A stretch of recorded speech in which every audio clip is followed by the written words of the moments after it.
as we think about new playbooks for content distribution and those things, videos is clearly one of them.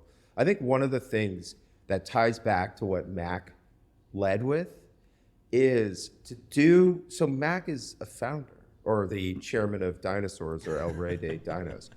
And that's, for most marketers, to be able to take leaps like this, it is hard. Like you either have to be extremely empowered, but more likely you need a founder or CEO that's willing to think differently, right? I mean, Yeah.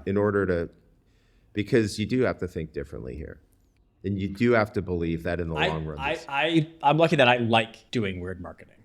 Like Yeah. it turns out it's something I'm apparently pretty good at. So it's a nice little competitive advantage. But I've spoken to a few marketers who've pointed to some of the things we've done and like showing that it's worked. And they've been able to get some leeway internally because you need to have, for most people, when you go to your boss, you need to have something you can point to prove that your idea is going to work. They're not going to let you take a full leap of faith in the dark. Like when I'm the founder, I mean, no one's going to stop me. I can do it, right? It's a different dynamic for sure. Yeah. And I think the other thing that's true is, when a CEO leads out in front, you get way more engagement, right? Like, hey, this company's CEO is doing this. This is amazing. Like, that's a good point.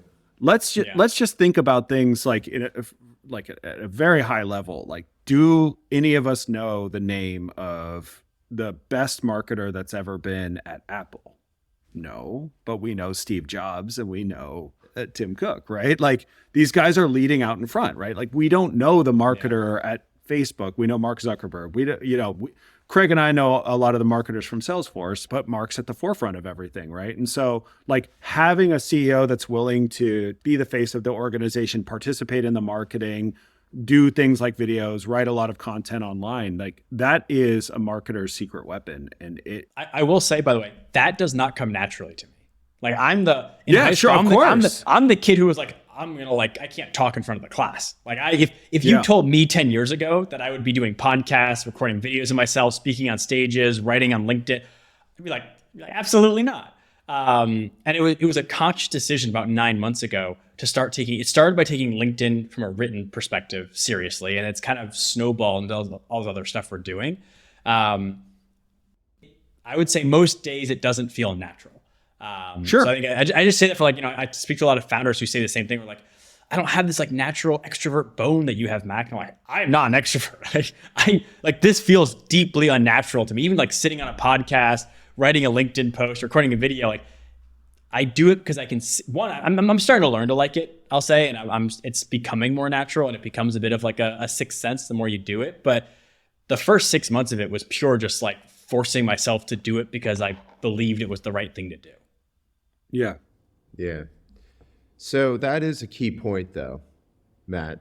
And so even though Mac doesn't find it natural, he's made, he's tied to the authenticity of the brand and like part of, I wonder if there's data, by the way, because you're like, it's better, it's a secret weapon for the marketer, but I wonder if it's table stakes now, especially with everything happening on LinkedIn.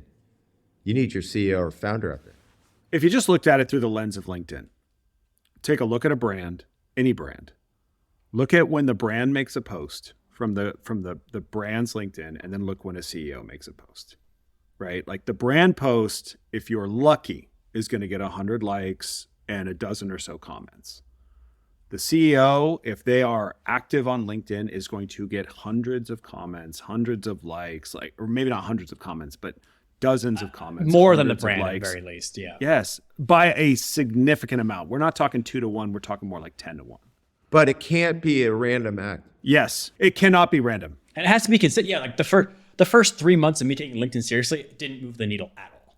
Like nothing happened, right? It's like, and then suddenly it starts working, and now it's like, it's working more consistently. And it's like, I would say 6 months ago, there were more days where it felt like it wasn't working than working. Now it feels like there's more days where it's working than not working.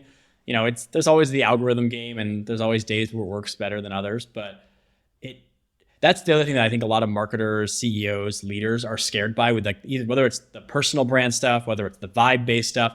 It's not just the lack of measurement; it's also the time it takes. But it's oh yeah, I've used the analogy before that I think a lot of marketing strategies or sales strategies are like every time you want a vegetable, you go to the store and you buy a vegetable. So it's just like, I want a vegetable, I pay $1. I want another vegetable, I pay $1. Versus like a lot of what we're doing is more akin to like growing your own garden, right? It's like you pay once, you plant it. Yeah, you got to nurture it. Yeah, it's going to take a little bit longer.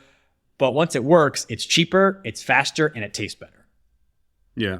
Yeah. Wow. When you say I took LinkedIn seriously, just for the other like we're just kind of on this theme here. What does that mean? I think maybe the better word is intentionally rather than seriously. I would say up until about 9 months ago, to give you an idea, I didn't have a LinkedIn account when I started Comstor until an investor told me it was kind of sketchy to invest in a founder who had no online presence. And I was like, fine, I'll make a LinkedIn account, damn it. Wow, you are, man. Jeez. Yeah, I have no Facebook account. I have no TikTok account. I have no Snapchat account. I am not a social media native person. I am not like the average person my age when it comes to that, for sure. So I had the account, had it for like 4 years. And of course, we would post, probably once every few months, oh, here's a product update, or we're announcing we raised a round, like the classic stuff you see like founders do on LinkedIn.